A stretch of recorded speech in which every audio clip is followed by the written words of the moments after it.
유튜브로 전하는 위기 대응 매뉴얼로 인권 지키기 위올라잇 5탄을 시작하겠습니다.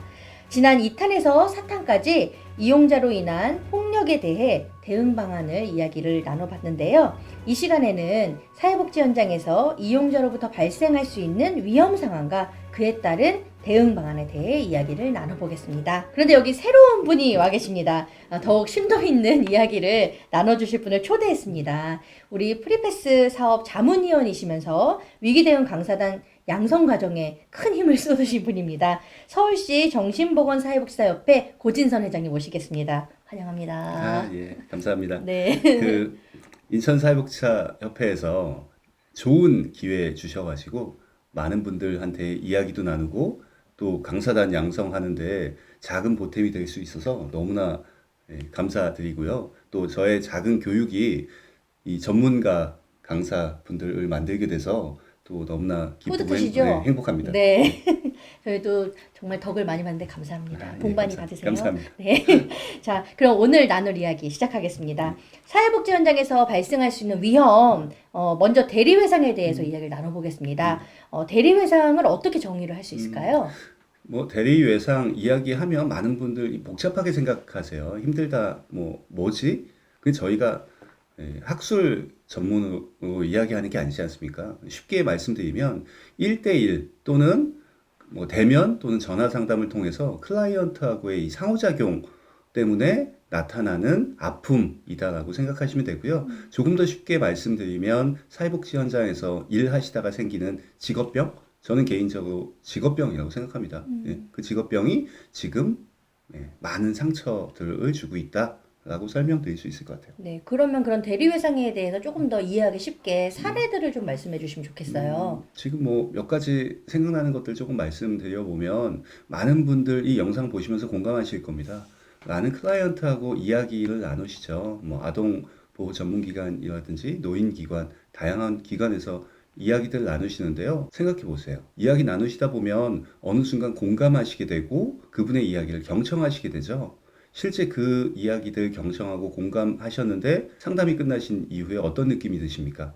내가 그 피해를 경험하지 않았음에도 불구하고 똑같이 피해를 경험하시거나 아픔을 느끼시거나 그것 때문에 일상생활이 와해되시거나 재경험을 하시는 그런 경험들 느껴보신 적 있으신가요? 저 있어요. 그런 케이스들은 다 대리회상을 경험해 보신 거다라고 생각을 좀 해볼 수 있습니다. 굉장히 보편적으로 나타날 수 있는 그럼요. 걸 수 있겠어요. 앞서 제가 직업병이라고 말씀드리지 않았습니까? 네, 그러게요. 그러면 이런 대리회상의 위기에 놓이게 되면 어떻게 좀 대응을 해나가는 게 좋을까요? 우선 많은 분들 이 대리회상에 노출되시면 어떤 걸 많이 하시냐면 우선 피하십니다. 왜 피하시냐면 공감하다가 아픔을 더 겪고 계시기 때문에 공감하지 않으시려고 하고 경청하지 않으시려고 하거든요. 그렇기 때문에 내가 지금 어떤 대리회상의 상태인지 스스로 판단해 주시는 게 제일 좋고요. 네. 그걸 판단하셨다고 하면 이 힘듦과 아픔을 누군가에게 사소한 거라도 말씀을 좀 해주시는 게 좋을 것 같아요. 말씀 안 해주시고 가만히 놔두시다 보면 조금씩 쌓이시다가 어떻게 됩니까? 펑 터질 수밖에 없거든요. 그러니까 내가 지금 평소하고 조금 다르다, 많이 좀 힘든 것 같다, 공감하면서 잠도 잘 못 자고 너무나 힘들다라고 하면 그냥 누군가에게 마음을 좀 편안하게 이야기 나누시고 자신의 상태를 조금 객관적으로 살펴보시는 거, 그게 가장 좋지 않을까. 기관에서는 좀 어떻게 도와줘야 될까요? 기관 차원에서는 그게 개인의 전문성의 문제하고는 조금 다른 거거든요. 네, 근데 흔히들 많은 기관에서 5년 차인데 왜 6년 차인데 과장님인데 부장님인데 왜? 라는 말씀을 좀 해주세요. 근데 그게 직급이나 직위의 문제 또는 전문성의 문제하고는 다른 거거든요. 네. 앞서 말씀드렸다시피 누구나 그렇게 공감하다가 발생할 수 있는 직업병이기 때문에요. 기관 차원에서는 그 직업병, 직업적 아픔을 겪고 계시면 그 아픔이 있는 분이 그 상처를 빨리 회복할 수 있도록 시스템, 구조 만들어 주시는 게 제일 좋습니다. 네, 그 관련된 법령을 찾다 보니까 이런 내용이 있었어요. 그 산업재해보상보험법 제37조 그리고 산업안전보건법 제26조의 2를 보면 이렇게 나와 있습니다.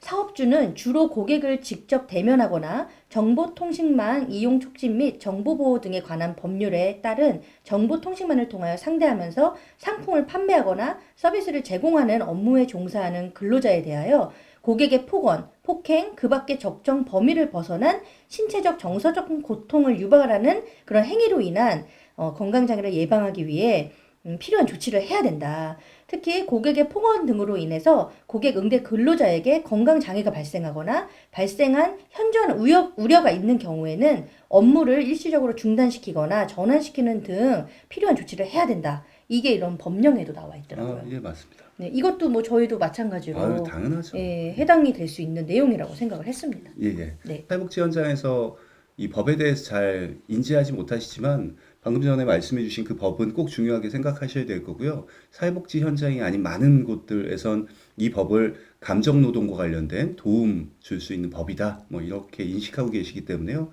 앞서 말씀해 주신 법 한번 찾아보시면 사용자 또는 뭐 기관장의 의무 이런 내용들도 함께 포함되어 있습니다.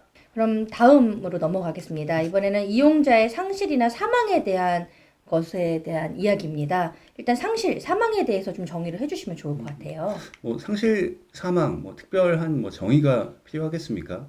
목숨을 뭐 끊는 행위부터 시작해서 고독사, 뭐 다양한 형태의 현장에서 만날 수 있는 뭐 아픔일 텐데요. 상실, 사망 예견하고 있으면 어떻습니까? 그나마 조금 낫겠죠. 근데 저희가 대비할 수 있지 않은 상황에서 발생하는 상실과 사망에 많은 종사자분들이 힘들다고 이야기합니다. 방문 나가셨을 때도 마찬가지고 또 실제 뭐 극단적인 선택을 하는 모습을 보셨던 분들도 마찬가지고요. 많이 네. 힘드시죠.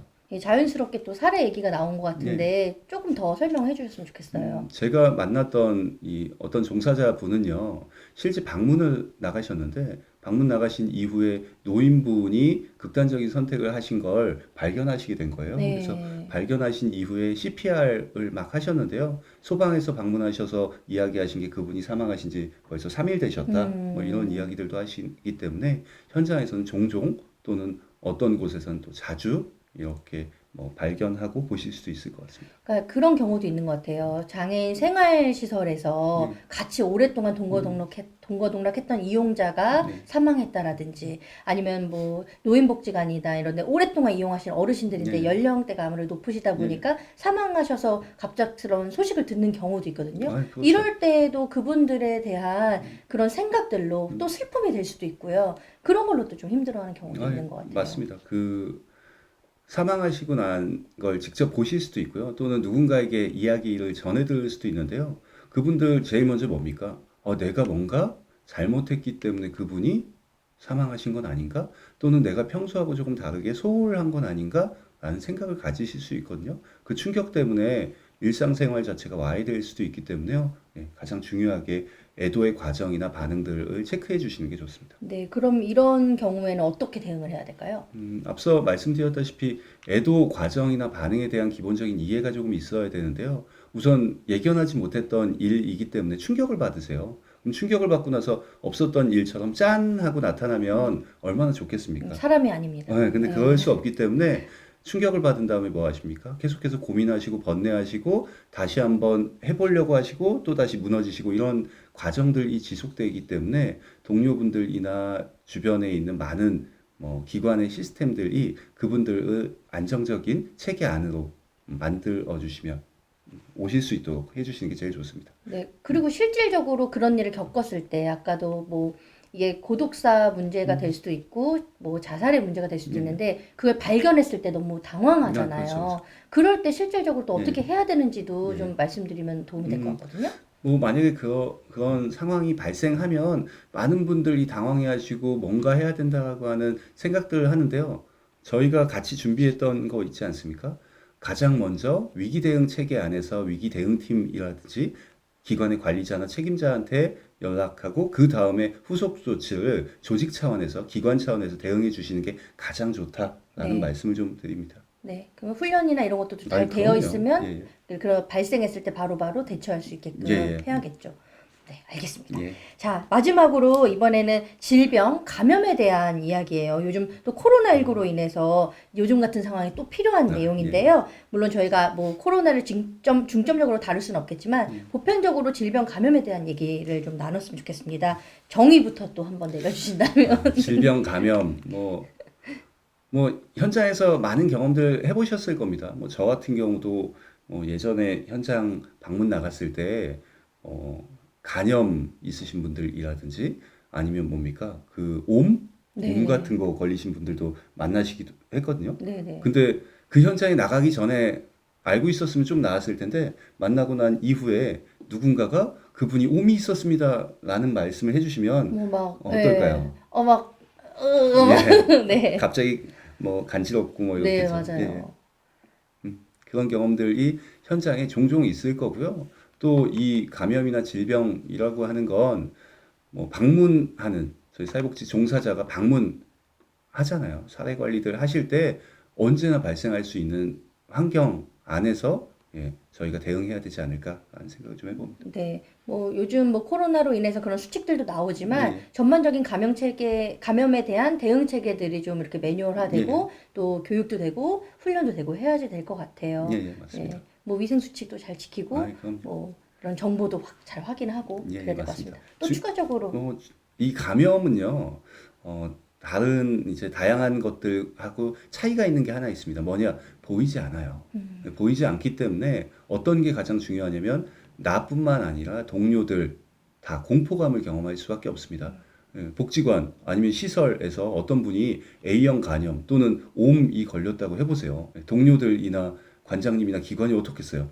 그 직원만 걸렸겠습니까? 어떤 감염 유전자 또는 감염병의 인자들이 어디에 어떻게 될지 모르지 않습니까? 그렇기 때문에 감염병과 관련된 질병에 대해서는 평소에 보이지 않기 때문에 잘 대응하는 구조적인 체계들, 평소에 손 씻기도 잘 하시고 뭡니까 소독약도 잘 뭐 처리하는 이런 것들이 생활 안에서 보여줘야 될 것 같습니다. 네, 그 우리 종사자들이 건강해야 더 건강한 실천을 해나갈 수 있을 것 같습니다. 항상 질병, 감염에서 조심하시고 코로나 같은 위기가 또 오더라도 지혜롭게 잘 대응해 나가야 될 것 같습니다. 위올라이트 5탄은 여기까지 말씀을 나누고요. 6탄에서는 사회복지 현장에서 이용자로부터 발생하는 위기 상황에서 기관과 종사자가 어떻게 예방하고 또 위기가 닥쳤을 때 어떤 관리가 필요한지에 대한 얘기를 나누겠습니다. 그럼 마지막 6탄에서 뵙겠습니다.